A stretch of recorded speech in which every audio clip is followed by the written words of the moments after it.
रोशन sir के भाई की नेपाल में संदिग्ध स्थिति में डेथ हो गई। तो न्यूज देखे ना तो पैर के नीचे से जमीन खसक गया। एक समय एक कैसा अजीब करवट ले रहा है, किस दौर में किस स्थिति में समय चला गया है। किसी परिवार के लिए इससे कठिन दौर क्या आ सकता है।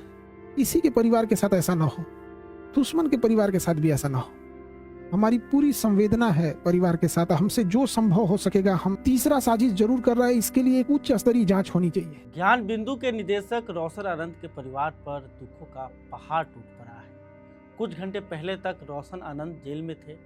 इस बीच उनके भाई प्रिंस यादव की नेपाल में संदिग्ध परिस्थितियों में मौत हो गई। बेटे की मौत के सदमे में माता पिता की तबीयत बिगड़ गई। सोचिए उस माता पिता पर क्या बीत रही होगी जिसका एक बेटा जेल में बंद है और दूसरा बेटा दूर देश में जाकर उसकी संदिग्ध परिस्थितियों में मौत हो जाती है। जब उनकी तबीयत बिगड़ी तो आईसीयू में भर्ती कराना पड़ा है। परिवार पर दुखों का ऐसा संकट आया कि बहन की शादी तक टालनी पड़ी। लेकिन इस दुखद घटना के बीच एक और विवाद खड़ा हो गया। सोशल मीडिया पर कुछ लोगों ने खान सर का नाम इस मामले से जोड़ना शुरू कर दिया। आरोप लगाए गए कि प्रिंस यादव की हत्या के पीछे खान सर का हाथ हो सकता है।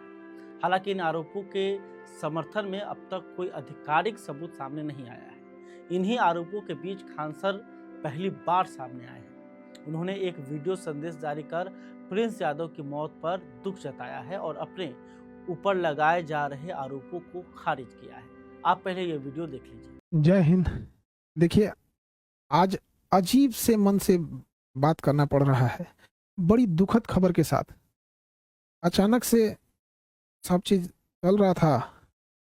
कहीं कुछ लोगों से कॉल आने लगा कि सर आप न्यूज़ देखिए, या फिर ऐसे ऐसे घटना हुई है कि रोशन सर के भाई की नेपाल में संदिग्ध स्थिति में डेथ हो गई। तो हमें कुछ देर के लिए विश्वास ही नहीं हुआ। हमको लगा कि ऐसे बोल रहा है सब। आजकल एक न्यूज वगैरह के चक्कर में हमको लगता है ऐसा, तो हम डांटे भी, तुम लोग को ये सब नहीं समझ में आता है, कुछ से कुछ बोलते रहता है। तो कुछ पल के लिए विश्वास नहीं हुआ कि ऐसे कैसे हो सकता है। फिर धीरे धीरे कुछ लोग न्यूज भेजने लगे। फिर न्यूज पे देखे, जब न्यूज देखे ना तो पैर के नीचे से जमीन खसक गया। एक समय एक कैसा अजीब करवट ले रहा है, किस दौर में किस स्थिति में समय चला गया है। आखिर ऐसे कैसे हो गया। एक बार आप जब वीडियो देखने के बाद एकदम दिल दहल गया। किसी परिवार के लिए इससे कठिन दौर क्या आ सकता है। भगवान इस कठिन दौर से निकलने के लिए उनको सहन शक्ति दे। इतनी भयानक स्थिति और इतनी कठोर स्थिति में वो कैसे निकल पाएंगे लोग। इस घटना के बाद पता नहीं कैसे परिवार सहन करेगा इसको। इस कठिन दौर में हमारी संवेदना परिवार के साथ है। जब कभी आदमी ऐसी खबर सुनता है तो दिल बैठ जाता है। किसी के परिवार के साथ ऐसा ना हो, दुश्मन के परिवार के साथ भी ऐसा ना हो। हमारी पूरी संवेदना है परिवार के साथ। हमसे जो संभव हो सकेगा हम, अभी परिवार किसी बात करने की स्थिति में नहीं होगा। हम इस चीज को समझ सकते हैं कि किसी के साथ ऐसा ना हो, लेकिन हमसे जो प्रयास होगा, हमसे जो कहेंगे लोग, हम वो हर संभव मदद करने को तैयार हैं, चाहे जो कुछ वो कहेंगे। इसमें सबसे जरूरी बात क्या है कि जो मीडिया को काफी संवेदनशील होने की जरूरत है। जो ऑथेंटिक न्यूज है वही चलाएं। अलग अलग इधर उधर अफवाहें या अटकलों पे ना जाएं। ये बहुत संवेदनशील मामला है। और पुलिस अपना एक ऑफिशियल बयान जारी करे जिससे कि स्पष्ट हो सके चीजें क्या हैं, और जल्दी से जल्दी इसका पोस्टमार्टम रिपोर्ट सार्वजनिक किया जाए। और सबसे ज्यादा जो अजीब सा चीज लग रहा है, ये कोइंसिडेंस, ये कैसे कोई तीसरा इंसान इसमें इन्वॉल्व लग रहा है। आखिर इतनी खतरनाक चीजें, इतनी अमानवीयकृत कैसे कोई कर सकता है। तो इसमें कोई ना कोई तीसरा साजिश जरूर कर रहा है। इसके लिए एक उच्च स्तरीय जांच होनी चाहिए और उच्च स्तरीय जांच की रिपोर्ट को लाया जाए, और जो दोषी पाए जाएंगे उनमें एक को भी ना छोड़ी जाए। फांसी से नीचे इनकी कोई सजा नहीं होनी चाहिए। आखिर ऐसा किसने, अगर किसी ने इसमें इन्वॉल्व है तो। अभी न्यूज में पता चल रहा है कि अलग अलग न्यूज अलग अलग चला रहे हैं। कृपया करके न्यूज वालों से भी हाथ जोड़ के विनती है। कोई कहता है कि मिर्गी की दवा खाई, एक दूसरा न्यूज देखो तो कोई कह रहा है कि शराब, कोई अलग न्यूज दिखा रहा है, कोई कुछ न्यूज दिखा रहा है। तो कृपया न्यूज वाले ऑथेंटिक चीजों को दर्शाओ। किसी की जान गई है, क्या मिर्गी की दवा कहाँ से थी, कहाँ से लाया गया, इसकी जांच पुलिस सार्वजनिक करे इस मामले को। और जो न्यूज में चल रहा है कि 5 लोगों को हिरासत में लिया गया है, सबसे जरूरी चीज है कि उन 5 लोग कौन कौन से थे, वो उनको नाम सार्वजनिक किया जाए, उनकी भी जांच होनी चाहिए कि वो आखिर कौन थे। दोस्त के रूप में कोई और तो नहीं था। ये तीसरा एंगल कोई हो भी सकता है इसमें, इस चीज को नकारा नहीं जा सकता है कि जिस तरह से इस मामले को तूल पकड़ाया गया, एक गार्ड का मैटर था, अपना सॉल्व हो जाता इसको, लेकिन इसको इस तरह से तूल पकड़ाया गया इतना बड़े लेवल पे। और इधर ये जब ये घटना सामने आती है तो कुछ समझ में नहीं आता है क्या करें आप। इतने कठिन परिस्थिति में पूरे लोगों को से भी विनती करते हैं कि परिवार का सहानुभूति रखें और इस बात पर जोर दें कि तीसरा एंगल पर जांच हो, और जो लोग संदिग्ध, नेपाल ने किन 5 लोगों की गिरफ्तारी की है उनकी भी जांच होनी चाहिए, और एक उच्च स्तरीय जांच बैठाकर जो भी दोषी पाए जाएंगे उनको फांसी से नीचे सजा नहीं होनी चाहिए।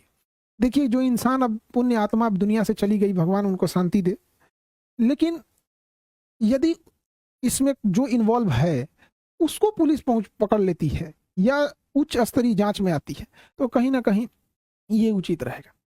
इस कठिन परिस्थिति से अजीब सा समय ले आ देता है। कभी कभी समय इंसान को ऐसे जगह लाके खड़ा करता है ना, जहां इंसान को कुछ समझ में नहीं आता है क्या हो रहा है, ये समय का चक्र किधर चल रहा है, कौन सी साजिश चल रही है, कौन कौन इसमें इन्वॉल्व हो रहा है, कौन तीसरा इंसान तो नहीं इन्वॉल्व हो रहा है। आखिर वो 5 लोग कौन थे और उसके साथ क्या कर रहे थे। उस पुण्य आत्मा के लिए श्रद्धांजलि देते हैं, और इस कठिन परिस्थिति में मेरी संवेदना परिवार के साथ है। हमसे जो मदद हो सकेगा, हमसे जितना संभव हो सकेगा, हम उतना सहयोग करने को तैयार हैं।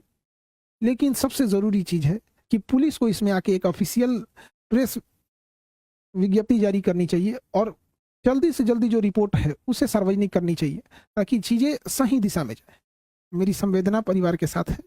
अब ऐसी परिस्थिति में इंसान को कुछ बोलना भी बड़ा अजीब सा लगता है कि क्या इंसान बोले, ऐसा समाज समय कहाँ ले आके खड़ा कर दे। तो आपने देखा, खान सर ने अपने वीडियो में प्रिंस यादव की मौत को दुखद बताया और कहा कि उनका इस घटना से कोई लेना देना नहीं है। उन्होंने तीसरे एंगल की भी बात की है। हालांकि इस पूरे घटनाक्रम का एक दूसरा पहलू भी है। जिस समय खान सर वीडियो के जरिए अपनी संवेदनाएं व्यक्त कर रहे थे, उसी दौरान अदालत में उनके वकील रोशन आनंद की जमानत याचिका का विरोध कर रहे थे। लेकिन अब इस मामले में बड़ा घटनाक्रम सामने आया है। अदालत ने रोशन आनंद को राहत देते हुए उनकी जमानत मंजूर कर ली है। कोर्ट के इस फैसले के बाद सोशल मीडिया पर बहस शुरू हो गई है।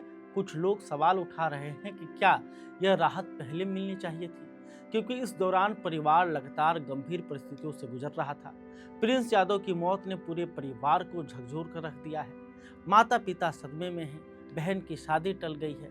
परिवार के करीबी लोगों का कहना है कि घर का माहौल पूरी तरह बदल चुका है और सभी लोग गहरे मानसिक तनाव से गुजर रहे हैं। वहीं दूसरी तरफ प्रिंस यादव की मौत को लेकर अब भी कई सवाल बने हुए हैं। नेपाल में हुई इस संदिग्ध मौत की असली वजह क्या है?